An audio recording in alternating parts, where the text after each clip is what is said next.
بسم اللہ الرحمن الرحیم۔ السلام علیکم ناظرین، آپ دیکھ رہے ہیں حافظہ وائس یوٹیوب چینل۔ ناظرین، اللہ نے جنت ماں کے قدموں تلے رکھی ہے، اور اس کا سبب یہ ہے کہ وہ حالت حمل میں جن تکالیف اور صحبتوں کا سامنا صرف اور صرف تخلیق کے عمل سے گزرنے کے لیے کرتی ہے۔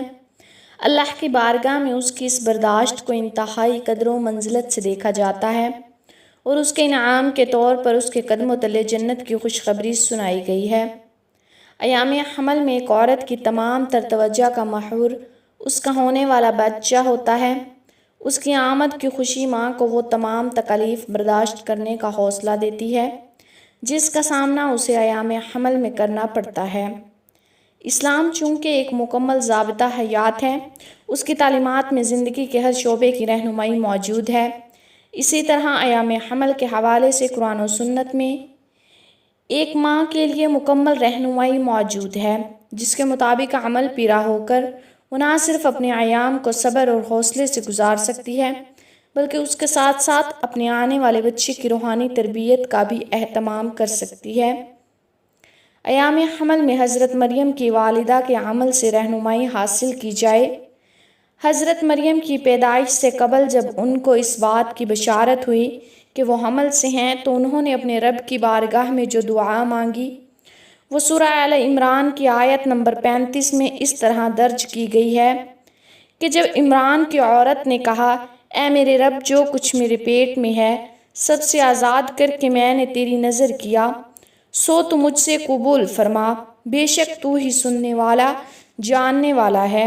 حضرت مریم کی والدہ کی اس دعا کی قدر و منزلت جاننے کے لیے انتہائی کافی ہے کہ اس دعا کے نتیجے ہی میں اللہ تعالیٰ نے ان کو حضرت مریم کی صورت میں ایسی اولاد سے نوازا جس کی کوکھ سے اللہ نے پیغمبر خدا حضرت عیسیٰ علیہ السلام کو جنم دیا۔ لہٰذا ایسی تمام مائیں جو حمل کی حالت میں ہوں، اس دعا کا ورد باقاعدگی سے کرنے کی عادت اپنائیں تاکہ اللہ ان کو نیک اور صالح اولاد سے نواز دے۔ اسی طرح حمل کی خوشخبری کو محدود لوگوں تک پہنچاؤ، کیونکہ حدیث کی روح سے یہ بات ثابت ہے کہ اللہ کے رسول صلی اللہ علیہ وآلہ وسلم نے فرمایا کہ خوشی کی خبر کو پوشیدہ رکھا جا سکتا ہے، کیونکہ ہر خبر سننے والا دوست نہیں ہوتا۔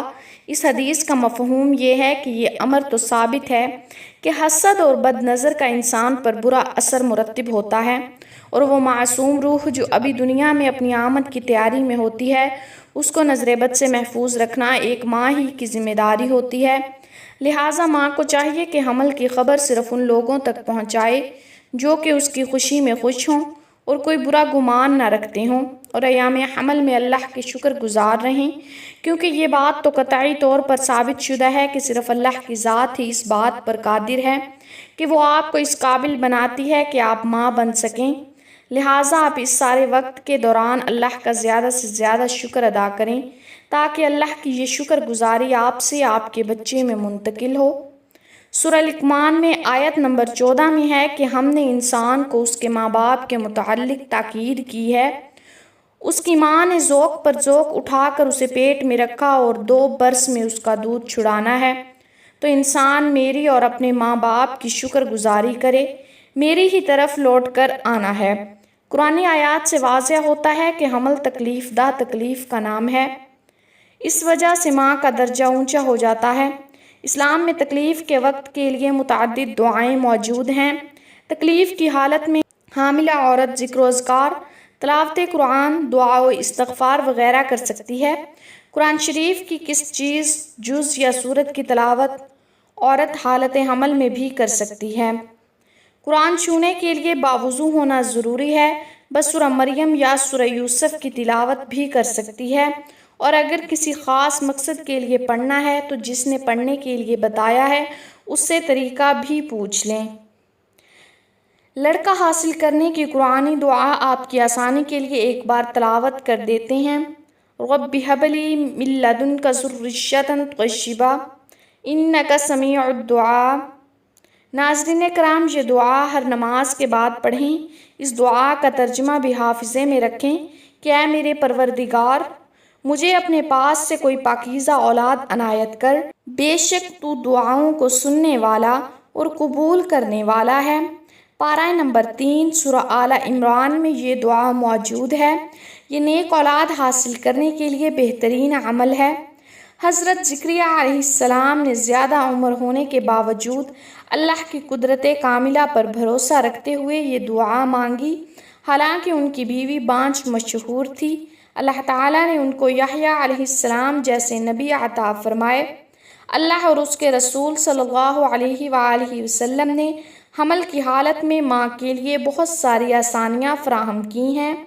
حدیث میں ہے کہ اللہ تعالیٰ نے حاملہ اور دودھ پلانے والی ماؤں کے لیے حکم ہے کہ اگر وہ ذوق میں مبتلا ہیں تو وہ روزہ چھوڑ سکتی ہیں اور بعد کے دنوں میں گنتی پوری کر سکتی ہیں۔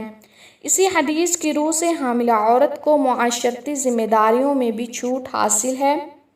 صحیح بخاری کی حدیث ہے کہ شروع کے 40 دن کے بعد بچہ رحم مادر میں خون کے لوتھڑے میں تبدیل ہو جاتا ہے۔ پھر اللہ ایک فرشتے کو بھیجتا ہے جو کہ اس بچے کی 4 چیزیں تحریر کرتا ہے، جن میں پہلی چیز اس کی تقدیر ہوتی ہے، دوسری چیز اس کی زندگی، تیسری چیز اس کی موت اور چوتھی چیز اس کا مذہب۔ لہٰذا ہر حاملہ ماں کو چاہیے کہ اس حالت میں اپنے بچے کے لیے زیادہ سے زیادہ دعائیں کریں تاکہ اس کے لیے یہ فیصلے اچھے طریقے سے ہو سکیں۔ ان تمام احادیث اور احکامات سے یہ بات واضح ہوتی ہے کہ اللہ پاک اس ماں کو جس کے قدموں تلے جنت فائز ہونے کی بشارت دے رہا ہے، اس کی ہر پل رہنمائی کر رہا ہے تاکہ وہ تربیت کے عمل سے گزر کر آنے والی روح کی بہترین تربیت کر سکے۔ دعا ہے کہ اللہ تعالیٰ ہر ماں کو حمل کے دوران صبر و جمیل کی قوت دے اور اولاد کو والدین کے ساتھ حسن سلوک کی توفیق دے۔ آمین ثم آمین۔ ناظرین، اگر ویڈیو پسند آئے تو کمنٹ باکس میں اللہ تعالیٰ کے 99 ناموں میں سے ایک نام ضرور ٹائپ